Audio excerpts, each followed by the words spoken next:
Okay, today is August 10, walang pasok dahil kagabi ay red rainfall warning pa rin ng Bataan. Pero ngayong umaga, kanina madaling araw, tumunog ang NDRRMC at tayo ay orange rainfall na lang dito sa Bataan. So ito, time check tayo, 12:13.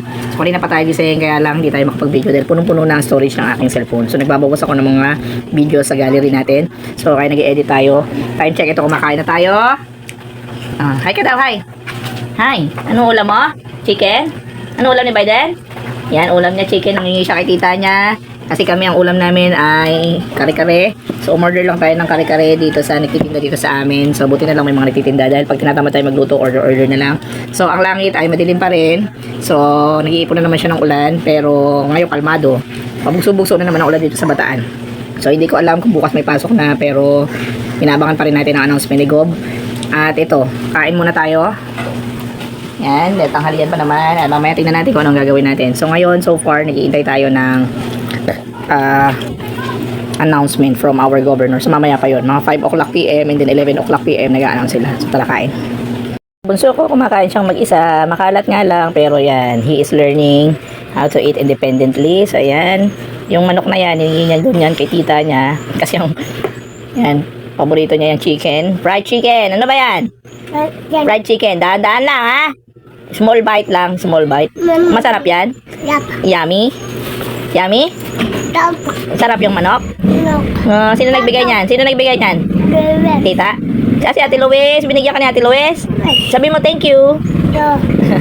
I love you. Kain ka na. Kain ka na. Ayan, kumakain na siya mag-isa. Tapos na kami kumain, daling ko lang ito sa may damo, doon ko tatak-tak. Ayan, dahil may mga ligaw na aso dito. Ayan. Sila na kumakain yan. Diba? Ayan. Makalat talaga si Bryden. Saan nakarating yung kanin? Ayan.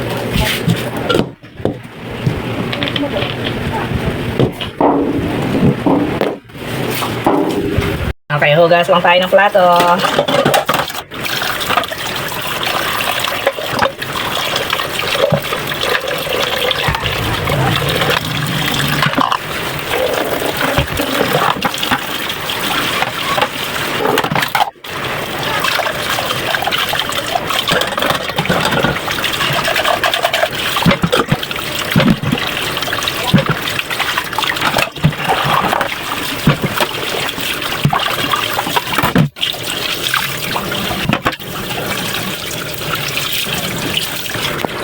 Okay, done.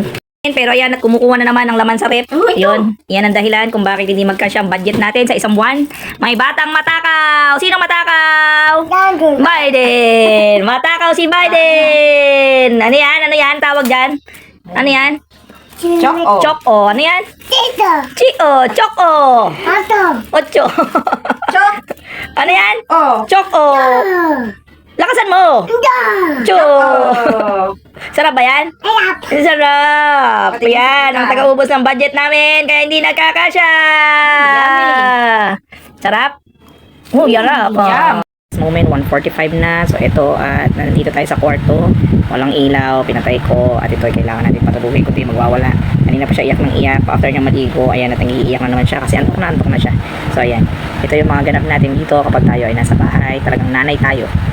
Tulog ang batang maliit, simulan na natin ang gagawin nating editing at ang lagi nating ginagamit na apps ay ito ang CapCut natin. So una kong ginagawa dyan ay pumunta sa library at gawin yung aking introduction.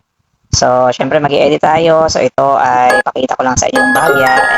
Unti-unti ko na nga rin natutunan itong paggamit ng CapCut at yung mga paggamit ng mga templates na nakalagay dyan sa CapCut apps natin. So dito gumagawa ako ng introduction natin. So kukuha lang ako ng ilang mga clips dyan ng videos na nakabase doon sa vlog na gagawin ko.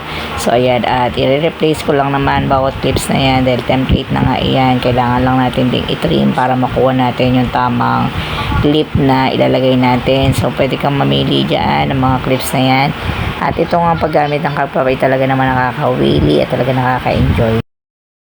So yan, tapusin ko lang itong pag-i-edit ko ito sa CapCut. Tapos ko na yung aking introduction. So ayan, so bye!